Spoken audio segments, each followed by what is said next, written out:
बांग्लादेश के वज़ीर-ए-आज़म तारिक रहमान ने भारतीय वज़ीर-ए-आज़म नरेंद्र मोदी की दावत के बावजूद सितंबर में नई दिल्ली में होने वाली ब्रिक्स समिट में शिरकत के लिए भारत जाने से इनकार किया। रिपोर्ट के मुताबिक मोदी ने तारिक रहमान को ब्रिक्स इजलास में शिरकत की दावत दी थी, ताहम बांग्लादेशी वज़ीर-ए-आज़म ने यह दावत कबूल नहीं की।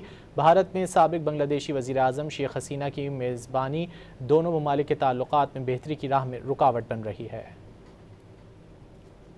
बांग्लादेश के वज़ीर-ए-आज़म तारिक रहमान ने भारतीय वज़ीर-ए-आज़म नरेंद्र मोदी की दावत के बावजूद सितंबर में नई दिल्ली में होने वाली ब्रिक्स समिट में शिरकत के लिए भारत जाने से इनकार किया। रिपोर्ट के मुताबिक मोदी ने तारिक रहमान को ब्रिक्स इजलास में शिरकत की दावत दी थी, ताहम बांग्लादेशी वज़ीर-ए-आज़म ने यह दावत कबूल नहीं की।